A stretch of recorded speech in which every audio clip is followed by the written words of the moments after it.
So this is South Pass City. It's pretty cool. So it's got lots of cabins and pieces from the old town. You can go off into the hill there and there's more cabins. There's a salon and proper houses, and there's their storage. I don't know what you call it, but it goes back into the hill. Apparently they used that too when Indians attacked them. They all hid in there because they had great big thick stone walls.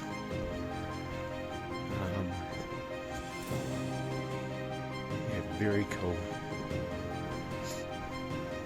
All of these you can go in and have a look at when it's opened. And sort of look at it, it's got all the furniture and original bits and pieces, and there's more of the town up over there. It's a really cool place to visit. There's all the shops, it's got all the hardware and bits and pieces they used to use in the gold mining town. It's a pretty unique place. Helen and I really enjoyed looking around it yesterday. We actually were a little bit naughty and it was very cold and windy, so rather than putting up our tent, we used their very nice and clean restroom, which was very warm, with, of course, had power outlets for charging and hand sanitizer, and yeah, it was very nice. So we slept in there the night and woken up this morning and it is a stunner. So we're going to get on trail. Today is our first official day in the Basin, into the Great Prairie. We're going to see if we can do some good miles. Yeah, South Pass City was good for us. Very nice. Just coming out of the gully, coming from South Pass. It's our first really good view of the Basin out there. Should be flat. Should be able to make good miles, but it's going to be hot. Hopefully it's good for us.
Today's our third day out of South Park City.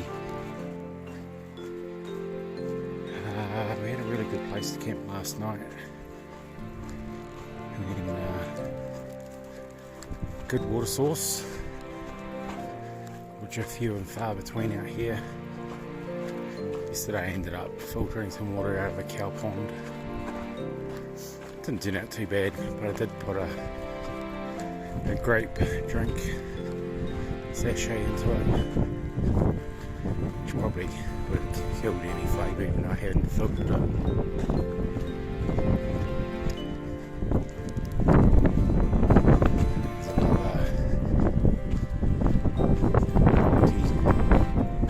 Kilometres until we get to Rawlins. Everyone talks about how flat the desert is, but it's been anything but flat. There's been a lot of climbing, a lot of downhills, a lot of hard rock all over the place, and then sand and sagebrush basically everywhere. Yesterday, after several days of absolutely no shade, we climbing hill after dinner, and all of a sudden there were a few pine trees around. Sort of forget how good shade can be when it's hot, and it is very hot out here. It also gets extremely windy. I'd say the gusts up around 80 kilometres an hour, but that'll go on for hours and hours and hours, which is sort of nice because it keeps you from feeling too sweaty, but you do have to drink a lot of water, which means carrying a lot of water because the water sources are few and far between. It's probably the driest place I've ever hiked. My shoes are completely shot out now. Thankfully I have a new pair waiting for me at the post office in Rawlins. Helen's enjoying her new shoes, so it was just as well we went out to Pinedale and got those, because she wouldn't have lasted through the winds. And then across the basin, you have to take care of your feet. At this point, it's more than 1,500 kilometres since I got these shoes. By the time I get my new ones, probably pretty close to about 1,650 kilometres, which is far longer than you should wear a pair of shoes. This sort of thing you can just keep going and going, but eventually they just fall apart inside and everything starts hurting. We're trying to do high mileage out here just to get through the basin, so it's not ideal, but we'll get there.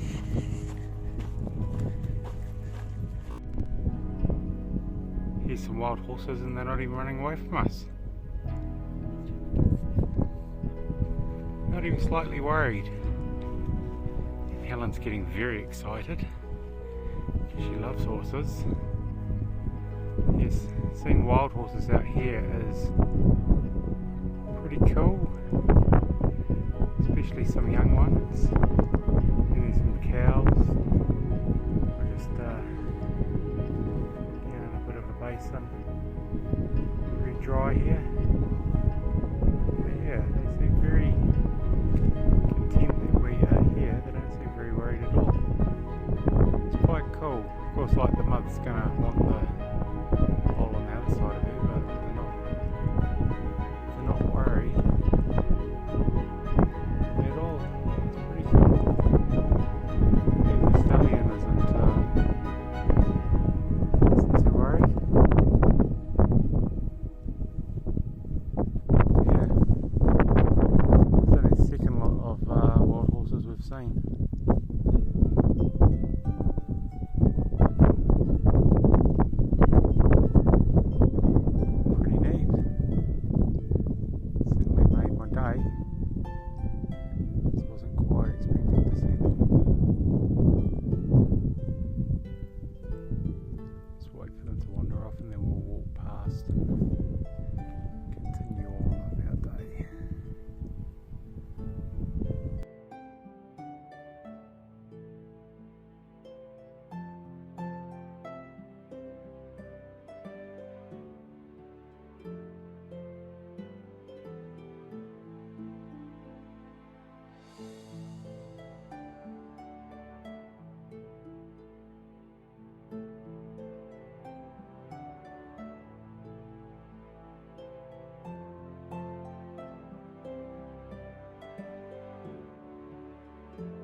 Today is our second day out of Rawlins. We're heading towards the Colorado border. I think at this point we have about 130 kilometres to go, as with the rest of the Continental Divide. It never goes direct. I think in a direct line it's probably only about 60 kilometres, but they managed to stretch it out to about 120. It's actually quite hard walking on these roads. Tracks would be a lot nicer, but it is what it is. Last night my air mattress went down, so no sleep for me. Hopefully I can fix that today. And quite looking forward to getting finished so that we can then make our way up to Canada for our 2 weeks of rest, which will be quite lovely. But yeah, it's basically still desert. There's animals out here. There's lots of coyotes howling to one another last night. Must be multiple groups because there was at least two to the left of us and one to the right of us. Got up to about 33, 34 degrees yesterday. It's actually pretty warm out here. And as with other parts of the basin, the water's not great, and it's quite some distance between, so looking forward to getting some water today and then smashing out a good 45 kilometres, just because the walking's easy. The only thing that makes it hard is the heat.